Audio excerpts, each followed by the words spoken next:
बदललं पाहिजे. पण राजे आहो, आपली संस्कृती, तुमची शिकवण हे सुद्धा आहेच ना. म्हणजे हे सगळं असंच चालू राहिलं ना, मला वाटतं तुमची शिवजयंती खूप थाटामाटात साजरी होईल. पण त्याला कारण एकच असेल, पोरांना डीजेच्या म्युझिकवर नाचता यावं, अभिनेते अभिनेत्रींना आपल्या कार्यक्रमाला बोलवावं. नाही तर खरं सांगू का, हे जे संस्थापक आहेत ना मंडळाचे, त्यांचं नाव मोठं व्हावं एवढंच.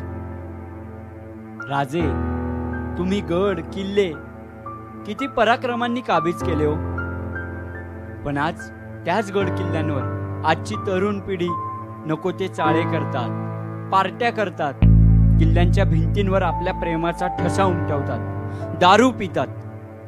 नाही, यांना अडवलं पाहिजे. पण यांना अडवणार कोण? एक हिंदू, एक मराठा, की अजून कोणीतरी? हा, मुसलमान?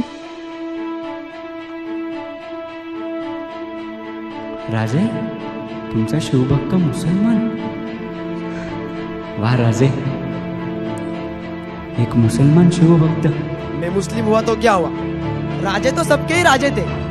और वैसे भी शिवाजी महाराज मुस्लिम के खिलाफ कहा थे?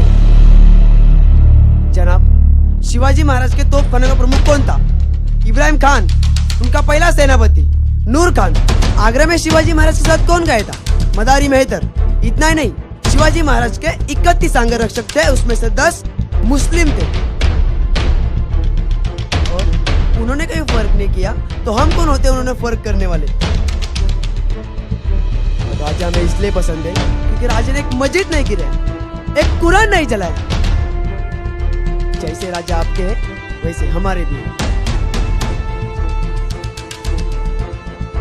जय महाराष्ट्र, जय शिवराय. जय महाराष्ट्र, जय शिवराय. जय महाराष्ट्र, जय शिवराय. जनाब, अब हम तो साथ में आ गए, पर इन्हें कौन रोकेगा? ये ऐसे पवित्र स्थानों पर आते हैं, गंदगी करते हैं, नाम खराब करते हैं. इन्हें कोई तो रोकने वाला चाहिए. ए, काय करते इथं? हा, काय चालू आहे? चालली की इथून? काय प्रॉब्लेम आहे? हे पवित्र स्थान आहे, कोणी बगीचा नाही. तुम्हाला माहिती का मी कोण आहे? देव का चमाट शानपण करते. निघ. परत आला नाही इकडं पुढून. राजे, मला पुन्हा एकदा आवाज येतोय, सह्याद्रीच्या कानाकोपऱ्यातून घुमणाऱ्या त्या डरकाळीचा. तुमचे मावळे आता तयार आहेत उद्याचा महाराष्ट्र घडवायला. त्यासाठी मला तुमची साथ हवी. तुम्ही सुद्धा जेव्हा जेव्हा आणि जसं जसं शक्य आहे तसं तसं आपले गड किल्ले जपण्याचा प्रयत्न करा. आणि आपली संस्कृती महाराजांना आवडेल असा स्वच्छ, समृद्ध, संपन्न महाराष्ट्र आपण घडवूया. जय महाराष्ट्र. I love Maharashtra.